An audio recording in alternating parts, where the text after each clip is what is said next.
about to go live.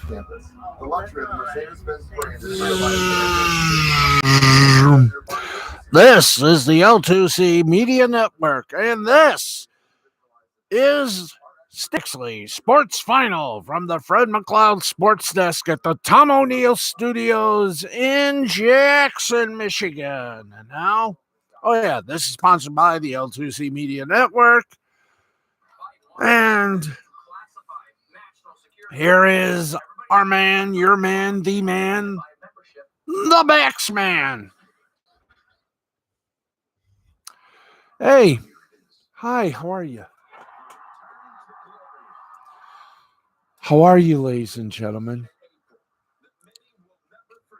And we're here. No, it's not the 18th tee in the Masters. It's really this show. Welcome, everybody. Welcome, one and all. And I know we can't do this, so I've got to mute because, as you know, YouTube is looking for anything for copyright strikes. So here we go. Welcome, everybody, to another edition of the Steve Baxley Sports Final. I am Steve Baxley, as introduced by Harold von Stuttgart, our announcer. And yes, it's still growing. I swear to God, I'm going to make this a mullet. Business up front, party in the back. Or maybe I'll just do as one of my friends said and shave it all off. Yeah, that'll please people, wouldn't it? Mm-hmm. Anyway, we got a lot today. We got to tell you how COVID has once again reared its ugly head in the sports world, especially where college basketball is concerned.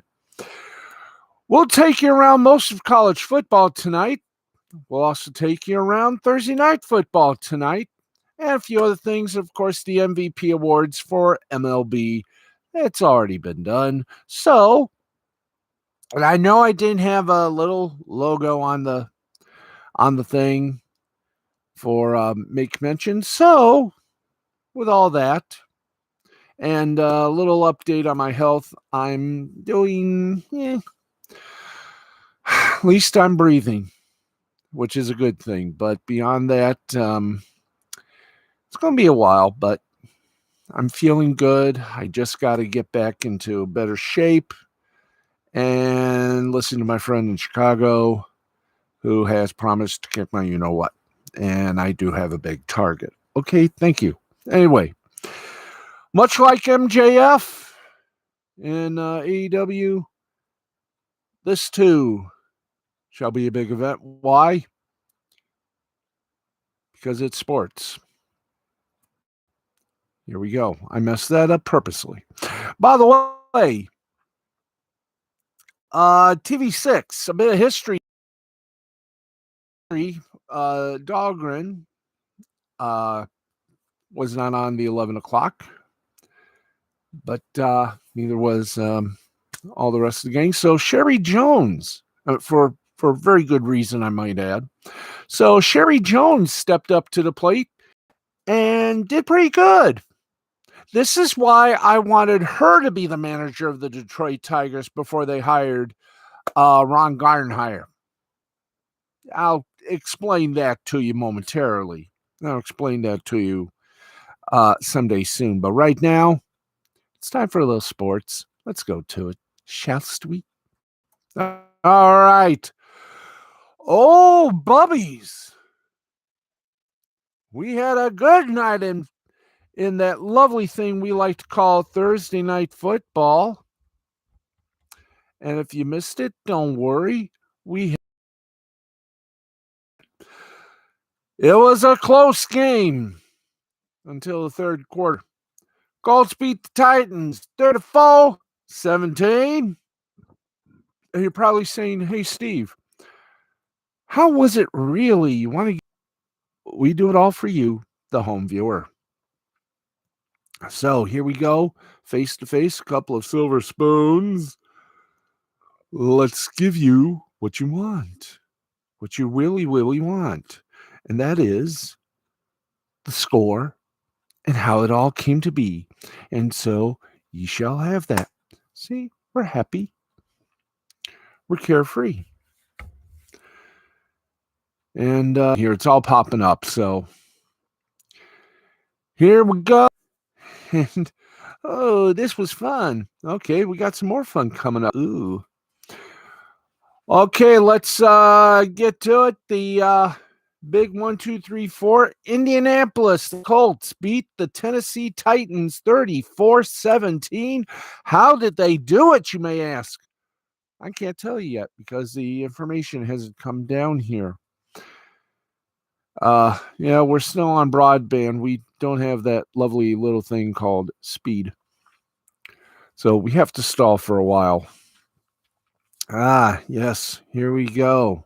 Thank you, boys. Let's take you to the first quarter. 11:50 left to play. Titans had it.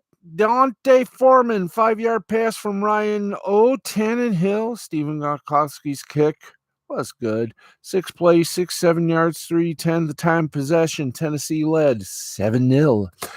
But here come the Colts. Was good. 11 plays. By the way, hit the bell. Hit the bell. Not the material, but hit the bell.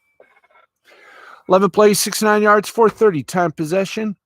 Indiana cut Tennessee's lead to 4, 7-3. We go to second quarter where at 11 minutes and 12 seconds into or remaining, Stephen Gostkowski kicked a 50-yard field goal right through the uprights. 8 plays, 43 yards, 4:24. Time possession.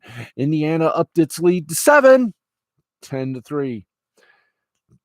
The Colts came back. Nyhan Hines, 13-yard pass from Phillip Rivers. Rodrigo Blankenship's kick was good. 7:49 remained in the first half. 8 plays, 80 yards, 3:23 time possession. And guess what? It was tied at 10-10 CFRB, Toronto.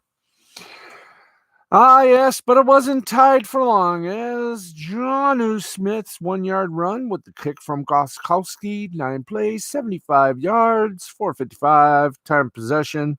Tennessee led by 7-7, 17-10, 2:54 remaining. Colts came back. Rodrigo Blankenship's 43-yard field goal was a slice of heaven. And as we went to half, 13 plays, dropped to 4, 17-13. We then went to the third quarter and was all the Colts doing. Nyhan Hines, 2-yard run. Rodrigo Blankenship's kick, 4 plays, 27 yards, minute 13 seconds. No, minute 18. Yep, minute 18 seconds. 2:51 remaining, minute 18 in possession. Indiana led by 3. Indianapolis 20, Tennessee 17. Could Tennessee come back? Hell no. Indianapolis with a minute 52 left. TJ Carey didn't need no telekinesis for this. A 6-yard return of a block punt. Rodrigo Blankenship's kick was good. 3 plays, 1 yard, 58 seconds remaining. And Indianapolis led by 10, 27-17. It all went to the fourth quarter, and once again, it was all Indianapolis. That's right, 9:21 left to play. Jacoby Brissett, 2-yard run. Rodrigo Blankenship's kick was excellent. 4 plays, 66 yards, 2 minutes, 50 seconds time possession. And the final score would be Indianapolis 34, Tennessee Titans 17. Both teams, by the way, in the AFC South, they are tied in all but the points for and points against. Indianapolis and Tennessee are now 6-3 with a perfect 67%. That's right, 0.667 for both teams. So this is going to be a very interesting remainder of the season to find out if either the Colts or the Titans are going to make any other moves. Figure that one out. And we have, ladies and gentlemen, we're all good here. Okay, let's take you back to Don't forget, Sunday, we got some good sport. Got some good football for you. And don't forget, Saturday night, you got the rabbi. He'll bring us his predicciones as well. But right now, we go from football all the way to some headlines. And the biggest headline is some NBA trade rumors. That's right. We got some trade rumors for you. Oh, do we ever have a trade rumor? Let's get to it, kids.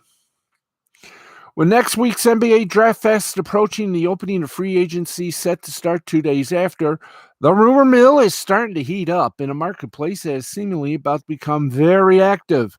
What with Russell Westbrook wanting out of Houston, Boston could be in the market for Jrue Holiday. The Magic are reportedly looking to potentially package Aaron Gordon with their number 15 overall pick to move into the lottery this year. The latter two of these reports come from Kevin O'Connor of The Ringer. Also mentioned in his NBA draft guide, which you should absolutely take the time to read, because who knows, that may win a Pulitzer. The Lakers have interest in trading for DeMar DeRozan in a deal that would send Kyle Kuzma and Danny Green to the San Antonio Spurs. Now it's the Lakers, so it's interesting, and DeRozan remains a big name who has actually become underrated with all the analytical heat he's taken over the years. He's not a good defender. He can't shoot threes. He got pummeled by LeBron for years in that Eastern Conference when he was out of his depth on a Raptors team that needed him to be a 1A superstar. But hey, guy averaged 22 points, 5.6 assists, and 5.5 rebounds on 53% shooting this past season. The only player who bested those numbers across the board, Giannis Antetokounmpo, who won his second consecutive MVP. DeRozan is still a mid-range assassin. Yeah, like my cat is a mouse assassin. Yes, sir. 47% from the mid-range last season, which ranked in the 90th percentile, and he's a really good passer, something Greg Popovich repeatedly commented on as something he didn't fully appreciate about DeRozan's game before he came to San Antonio. 1.4, and he assisted on 26% of San Antonio's field goals, which put him in the 97th percentile per CTG. In other words, DeRozan continues to create a lot of buckets at a very efficient rate, whether he's doing the scoring or generating it for someone else. Now, Lakers, believe it or not, can use that. Who knows if they re-sign Rajon Rondo as another playmaker next to LeBron, DeRozan can lead bench units when LeBron and or Anthony Davis is off the floor and benefit greatly from the space those two create when playing alongside them. When DeRozan arrived in San Antonio, he immediately benefited from playing with an elite stretch big in LaMarcus Aldridge, who gave him optimal space to work in his preferred areas. Davis will take that to another level. He is also, Davis, type of versatile, rim-protecting defender who can compensate for whatever deficiencies DeRozan brings on that end. The three-point shooting is an issue, agreed. DeRozan hasn't even attempted one three-point game in the last two seasons. And in those campaigns, he shot 15, 25% from deep, respectfully. The Lakers already struggle from three, and if Kentavious Caldwell-Pope hadn't gone relatively nuclear in the playoffs, it may have been an even bigger issue. But they're not done adding to their roster. And besides that, they won the title in large part because Davis shot at Kevin Durant rates for the mid-range. Probably won't do that again, but the combination of him and DeRozan, oh, sweet mystery of life and love, can this get any better? Well, we'll see if this rumor comes to fruition. By the way, the NBA draft next week. You got to dig it. No, I know we will. Thank you. And that was my mom, Sharon Baxley's edition of what's happening behind the scenes. Let's get going, shall we? In the NFL report, the Rams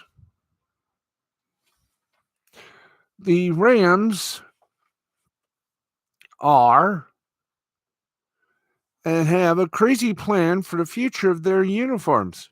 They're hoping the NFL will allow it. Well, we all know how good the NFL, how hip the NFL is. Roger Goodell, I hope you're listening because LA's got a good idea. Now, during the 2020 offseason, the Los Angeles Rams were one of 7 teams that unveiled a new or modified uniform. Now, since the Rams have released another new uniform, but that's exactly what happened earlier this month. During a recent interview on the team's podcast with JB Long, Rams COO, or as it's said, Rams coup, uh, Kevin Demoff revealed he wants to see the team unveil a new uniform every year. And that ain't no typo. He meant it. Every year.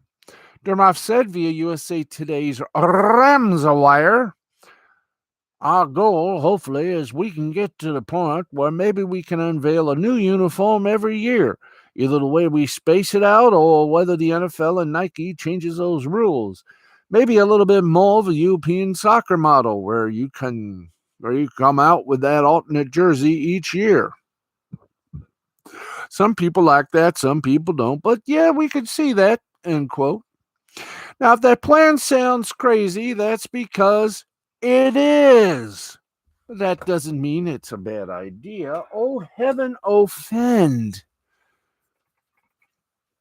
It's kind of neat. Now, for this to happen, the Rams are going to have to convince the National Football League that it makes sense. As things currently stand, NFL teams are not allowed to change their uniforms more than once every 5 seasons. So if they want to do a full makeover, they'll have to talk to the NFL, as Demoff mentioned. However, the NFL teams are allowed to have 2 alternates each season. It's very possible that Demoff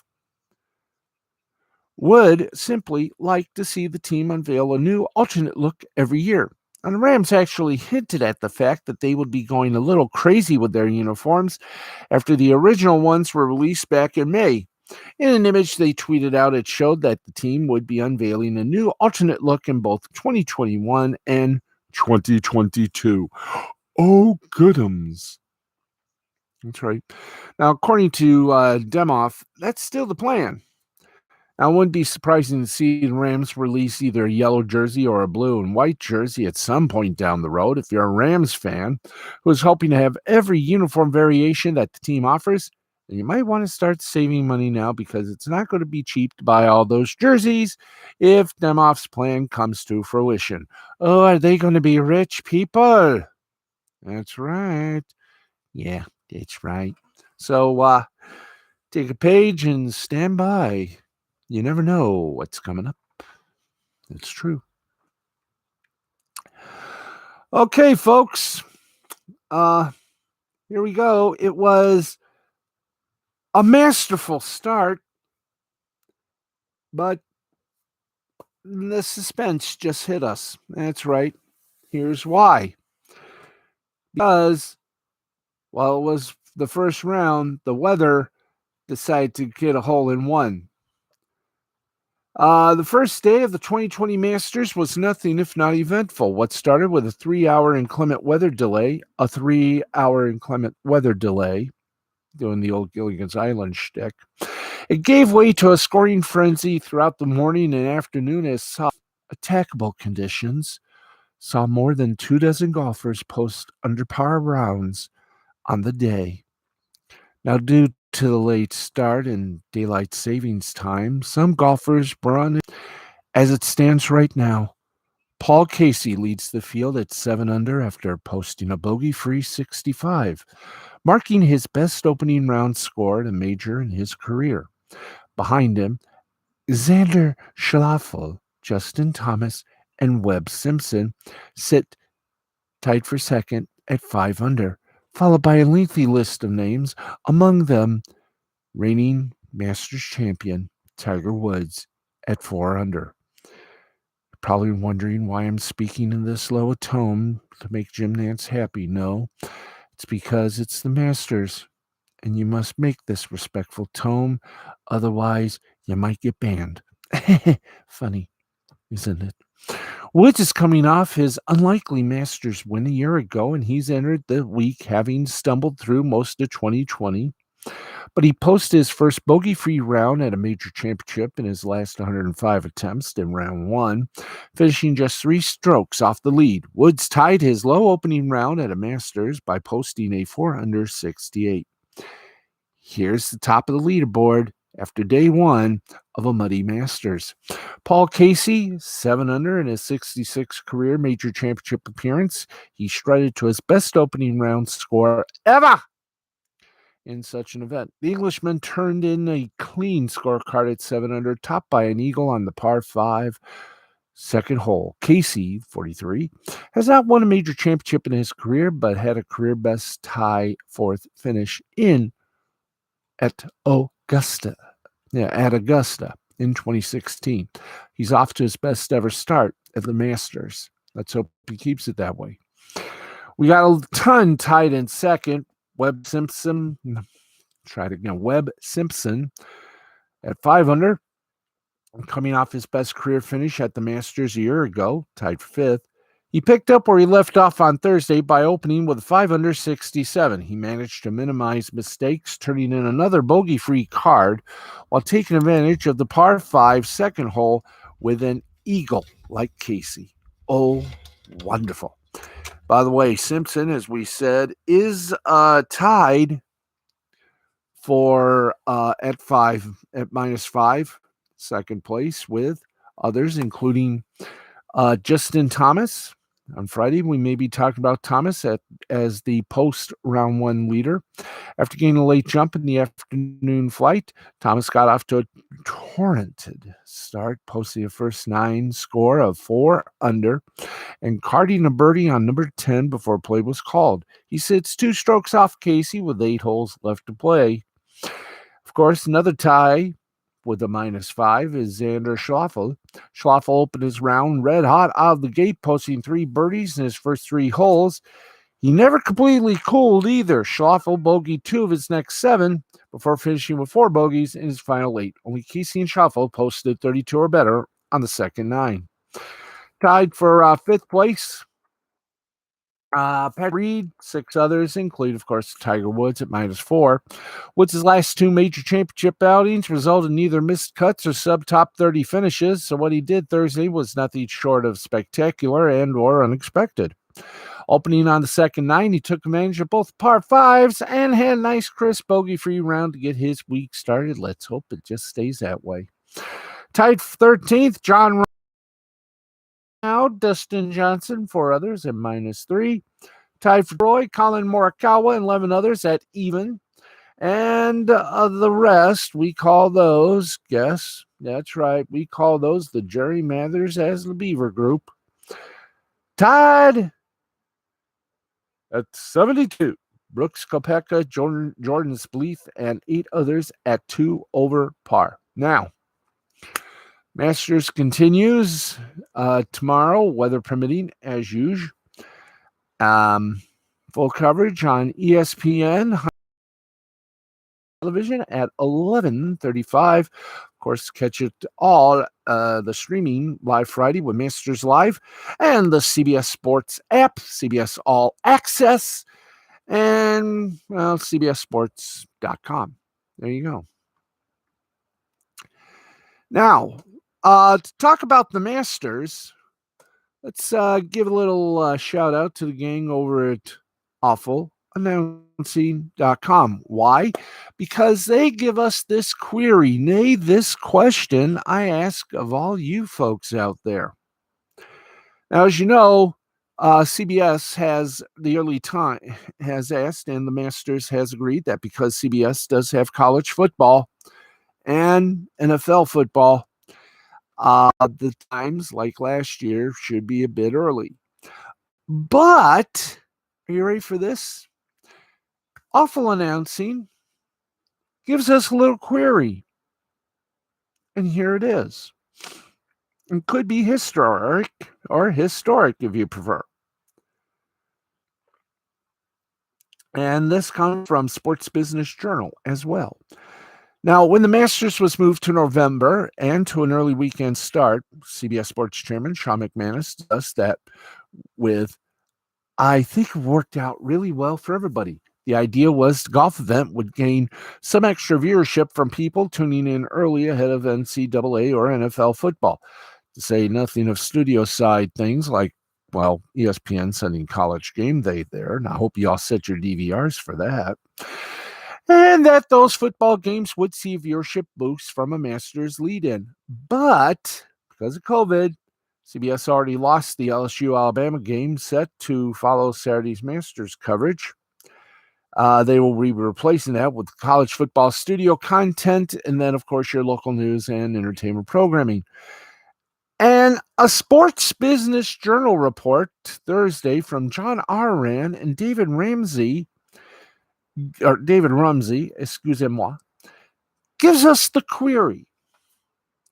CBS might not even get a chance to broadcast the highest rated part of the Masters if that finish carries into the start of their NFL window after 4 p.m. Eastern, as the tournament could instead, and here's where history could be made. CBS has broadcast the Masters for 65 years, unyielded, undaunted, and unchallenged. But should there be a weather delay and or a long playoff that could go beyond the 4 o'clock window, you could see the conclusion of the Masters on ABC, plus, of course, streaming and CBS Sports Network. It's unlikely, but the plan is for the Masters to end possibly around 2:30 to 2:45 p.m. Eastern Sunday. So there's a good cushion for a playoff and a championship presentation. But there are some potential delays, especially from Tropical Storm Eta, which caused a weather delay that led to a brief first-round suspension Thursday. Now, if the weather really goes off the rails Saturday or Sunday, that might make this plan a larger possibility. Now, a move like this is somewhat understandable from all sides. The Masters obviously wants broadcast network exposure for their finish, and CBS isn't in a place to provide that thanks to their NFL contract. Now, if the finish does run past 4 p.m. Sunday, ABC, by contrast, is the only major broadcast network without a regular NFL package, although they're always trying to change that. And it's a sister network to ESPN, which already has early round and digital deals with the Masters. So ABC would be the most logical place to shunt a late finish if that winds up happening. It's certainly unusual to see a cross-company shift on a late finish, especially for an event as high-profile of the Masters. Now, if this does happen, what will the impact be ratings-wise for CBS? It's not clear. The Masters finish obviously draws pretty well. Last year, 18.3 million viewers saw the end of the tournament and an average of 10.8 million viewers for the whole final round, which was shifted to an early schedule similar to this year, thanks to weather. But CBS's NFL windows often draw more than 10.8 million number, and sometimes more than 18.3 million peak. This past week, CBS windows averaged 10.2 million for the early and 22.7 mil for the late.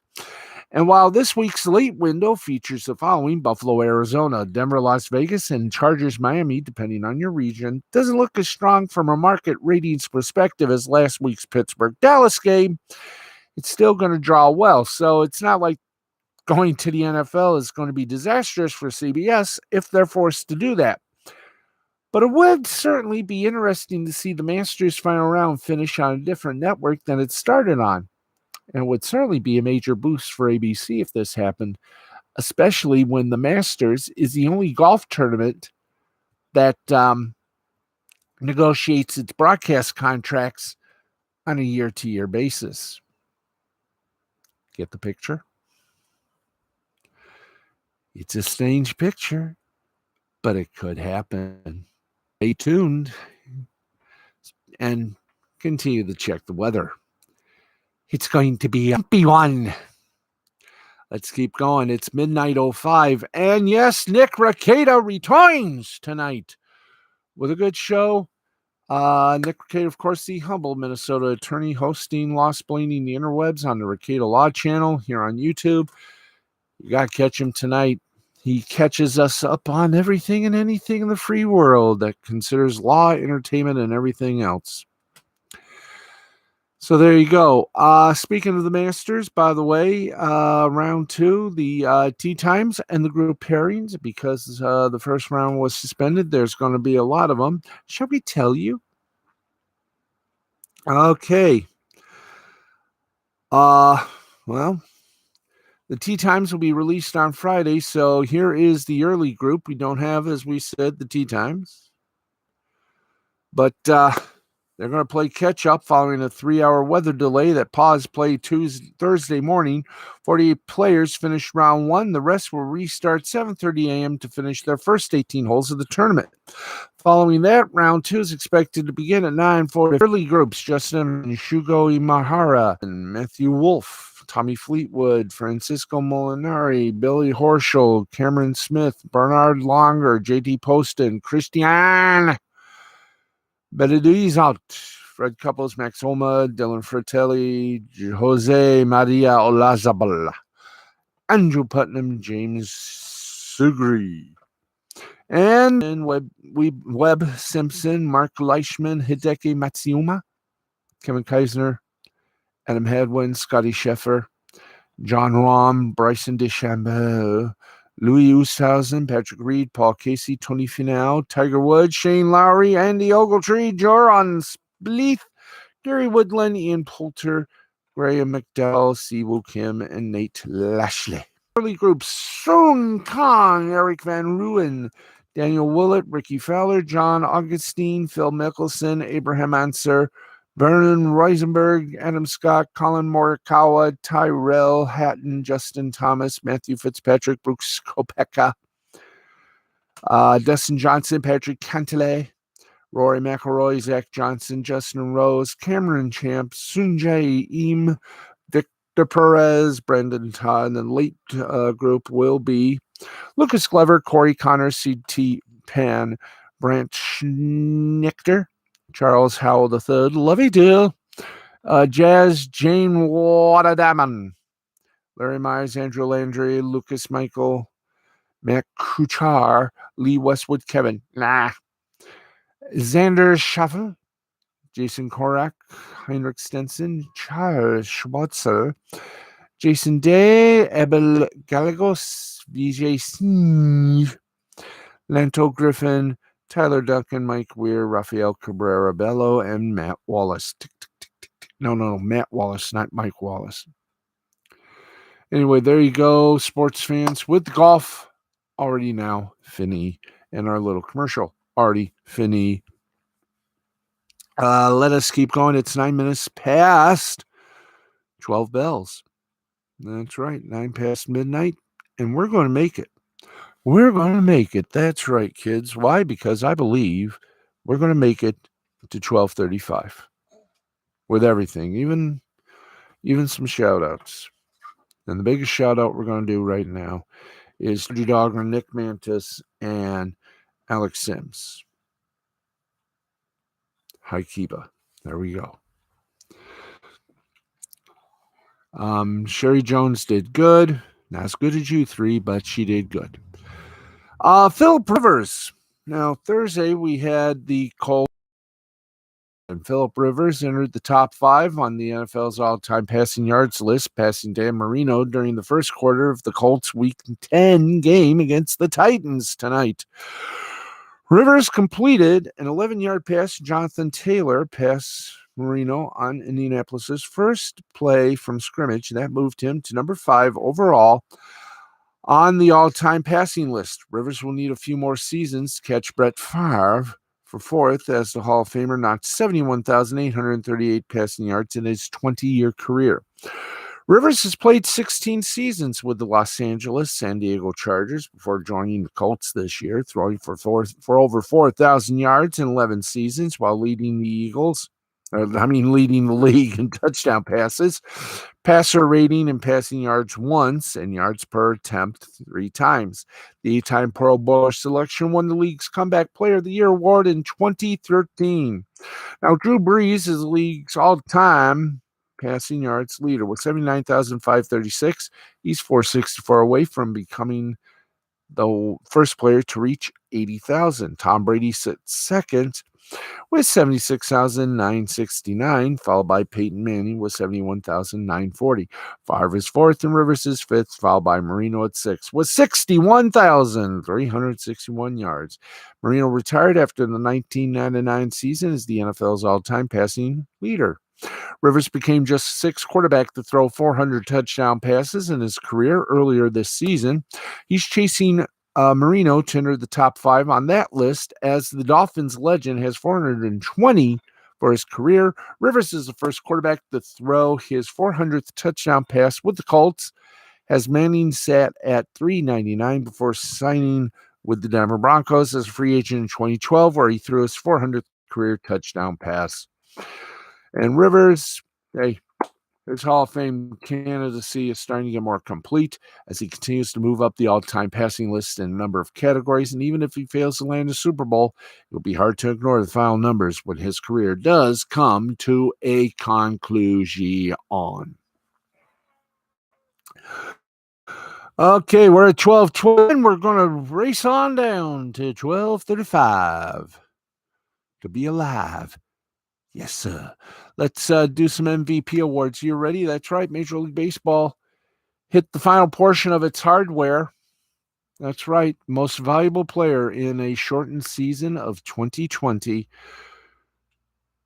Well, it wasn't Mookie Bettis. That's right. For the first time this millennium, a Braves player has won the National League's Most Valuable Player award. The 2020 National League MVP is first baseman Freddie Freeman, who is coming off a stellar, albeit shortened, 2020 season with a bat that should qualify as his career year. The 31-year-old slugger has previously been close to the award, but this was his best shot by far. His previous top 10 finishes were 5th on 2013, 6th, 2016, 4th, 2018, and 8th on 2019. Before being the big the big top dog this season, Freeman hit 341, 462, and 640 with 23 doubles, a triple, 13 homers, 53 ribs with extra sauce, 51 runs, 2 steals, and a 2.9 WAR during the abbreviated 2020 campaign. Freeman led the majors in doubles and runs while in the National League, finishing second in average, second in on-base percentage, second in slugging, third in hits, second in total bases, second in RBIs, and third in walks. He also led the league in both extra base hits and times on base. Talk about your well-rounded players. He is truly the best hitter in the league, and what could you ask for in looking for both rate and counting stats? Freeman becomes the first Braves player since Chipper Jones in '99 to win the NL MVP. A little chuckle of a side note: while Freeman wouldn't have been a bad bet by any stretch of the imagination entering the season, one of the betting favorites in the National League was teammate Ronald Acuna Jr. Now, regardless, it is Freeman who joins Jones, Terry Pendleton, 91, Dale Murphy, 82, 83, and Hank Aaron, 57, as Brave players to win an MVP. Dodgers superstar Mookie Bettis finished second. Padres third baseman Manny Machado finished third. And the rest of the top 10 look like this. Fernando Tatis Jr., the Padres, was fourth. Juan Soto of the Nats was fifth. Marcell Ozuna of the Braves was sixth. Trey Turner for the Nats was seventh. Mike Yastrzemski for the Giants was eighth. Corey Seager, Dodgers adore you. You came in ninth. And Trevor Bauer of the Reds took 32nd. And you're saying to yourself, oh, that's great, Steve, but hey, that's the National League. How about the AL? Who's the AL MVP? Well, I think we saw this one coming, didn't we, kids? Yeah, we mentioned it just 2 seconds ago. That's right. Veteran Chicago White Sox first baseman Jose Abreu has been named the American League Most Valuable Player for 2020 in an abbreviated season it was. It's Abreu's first MVP award, and he becomes the first White Sox player to win it since Frank Thomas in 1994. 33-year-old Abreu becomes the oldest AL MVP since Dennis Eckersley won the title in 92 at 38 years old. Abreu in 2020 played in all 60 regular season games, and over that span authored a slash line of 317, 370, 617, 19 home runs, and an AL leading 76 hits. He also led the majors with 148 total bases, reaching base in all but 5 Chicago games. Abreu, during the shortened 2020 season, also had an OPS of 1,083 with runners in scoring position and a mark of 1,120 in late and close game situations. On top of all that, he also put up the best advanced defensive numbers of his career, and he continued to earn praise for his on-field leadership and steadying influence in the clubhouse. He paced a White Sox offense that ranked second in the American League in runs scored. In related matters, the White Sox won at a .583 clip during the regular season and made the playoffs for the first time since 2008. Abreu showed signs of decline in recent years, and the Sox decision to sign him to a 3-year, $50 million extension prior to this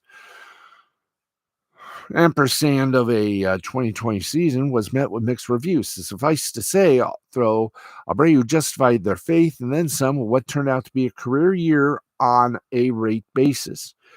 In the balloting, he prevailed over fellow AL MVP finalist DJ LeMahieu of the Yankees, who's now a free agent, and Cleveland's Jose Ramirez. Abreu claimed 21 of the 30 first place votes. Ramirez notched 8 first place votes, and LeMahieu picked up the final first place vote. 3-time winner Mike Trout finished 5th in the balloting, which is his worst ever finish. And let's put it this way. That's it for baseball for this season. The hot stove and the free agency and all that good stuff coming up soon. Ooh, I can't wait. Can you? No, you can't. Okay.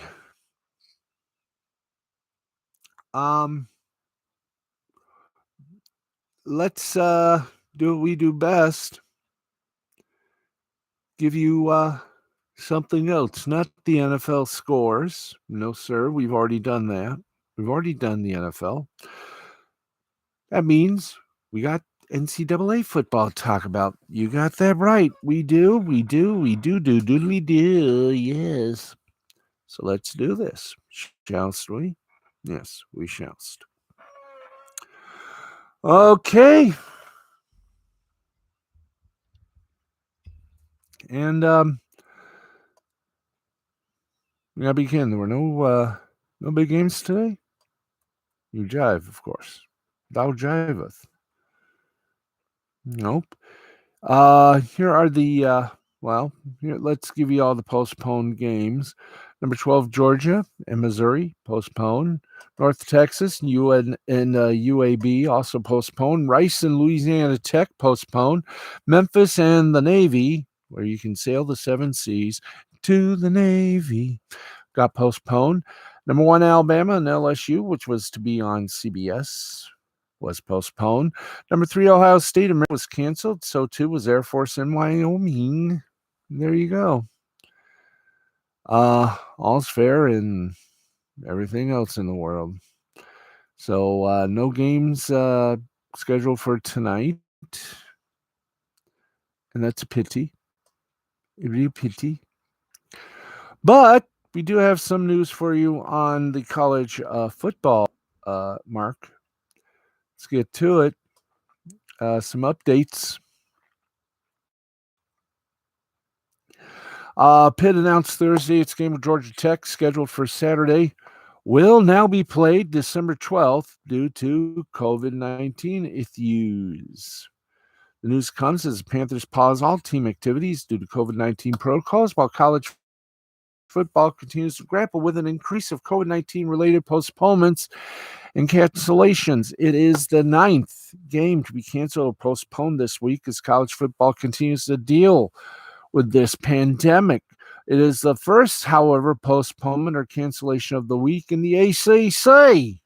Okay, 1221. We got one more little story. This one was a little unusual, but we read it anyway. So here we go. You're gonna love this.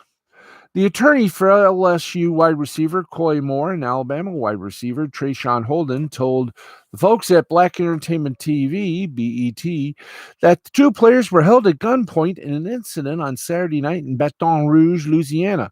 Moore had previously discussed the incident on Twitter, but Holden's involvement had not been reported until Thursday.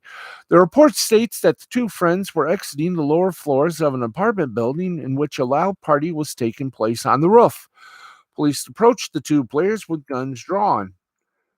The attorney, Ryan Thompson, representing the two players, told BET.com, I asked them, where's the gun? Where's the gun? Is there any drugs? Coy tried to inform the officers that there was no gun, that they were just going to eat.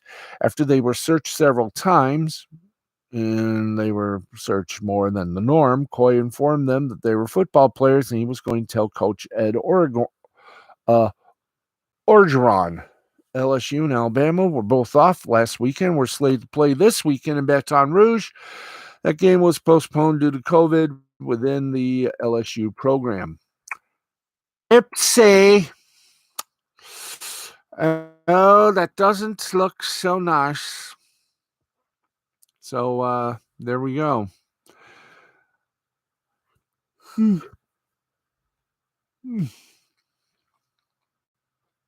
So that is the Mark of Marks board hub. We can give you all the scores that we can with the time remaining. And hey there, hi there, ho there. You're as welcome as can be. MICKEY MOUSC. Oh yeah. Burp. Okay. Ooh.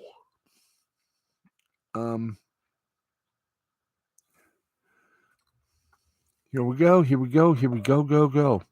Hello to Marina Orlova, the hot for words young lady. And as we go to the shout outs, we say a shout out to Audrey Dahlgren, Alex Sims, and of course, the Boogie, Nick Boogie Down Mantis. And now we also go and say a little shout out ski to Angela Peterson, Christina Peterson, Anne-Marie Mann, Jay the Brain Man, Yuki Tanaka, Matthew Nichols, Jerry Nichols, Nancy Nichols. We also say hello to Crystal Hart, Yvonne Marie, Cleo Glide, Brian Mann, Wesley Snell, Brutal Metzler, Truth Martini. I've read your book of truth, and it certainly filled my life with love. Tyke Prado, Ricky Pickerel, Amanda Behrens, Rick Chiampa, Brian McFeeters, Bobby Strauss, Regal Flores, Danielle Wilcox Graves, Rod Street, Obi Quilrisker Leo, Jacqueline Fleming. Of course, we also have Sarah Chavez, Samantha Phillips, Samantha O'Neill, Casey Ann, Monica Cram, Gary Cram, January J. Keaton, Brenda Dixon, Cleo Glide, Stephen Rivera. That's right. We keep going. We also say howdy hi, howdy ho. By the way, nice dress, Yvonne. Very nice. Bobby Langford. How you doing? Jennifer Valentine. And, of course, many other folks. Amy Hayes, Frida Hayes, and the boxer, the fighter, the guts, the glory, the man, the myth, the legend, my buddy, my pal, Mick Goomba, Mr. Morris Hayes. The man will outlive us all. Raw strength, e courage, Mr. Hayes. And we also say hello to Heather Catallo over there at Channel 7. Tom Ziska, Melissa Wilson, of course, Dominique Keith of Fox 26. I've already mentioned the gang from TV6 Sports. Mike Sparks, my buddy, my pal of Facebook and everything else. Mr. Dave Rexroth, also of Kenez 7. And Myra Baxley Duan, Dwight Duan, Sarah Baxley and her husband, Sarah Beth Baxley and her hubby. Lou Parker, World Kindness Day, by the way, tomorrow. And Manuela Mashikane. Ooh. She's good at Isomer Skincare Laboratories and a great lady indeed. Of course, speaking of great ladies, Alabama Cole, Kimberly Wells, of course, Patty Riley, Annie Jutul. Hello, darling. How are you? You're looking swell, darling. Anyway, we also say a big hello to Joseph Yusuf Diaz. There you go. Joseph Ratcliffe, how you doing? Chris French. Chris Lewis. How's it all going? Hanging. Richard Vermeulen. How do? You do? Do I did he do I? Okay. To my friends at Twitter and Instagram and Facebook, howdy hi, howdy ho, and take a fun, loving look at life. And to Angel Artini, to the lovely woman by the name of Angel Orsini. Thank you, darling. You and my friends are keeping me alive and a little frisky. Yes, indeed. We're tap dancing here. Okay, I want to say again hello to my friends on the gram and on the Twitter. Keep the faith, keep hope alive, and that only means one thing. Time to keep the scoreboard up. That's right. Time for the scoreboard.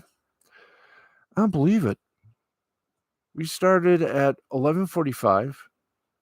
We may just end early, which would be a big break for all of you. No, it'll be a big break for all of us. So, let's not waste time. Let's get to the scoreboard here on the Sports Final. I'm going to see if I can't, since Channel 4 isn't doing Sports Final Edition, I'm going to see if I can't borrow the name. No? Or just leave it as Steve Baxley Sports Final. Might be better to do that. I do not encroach. Excuse me.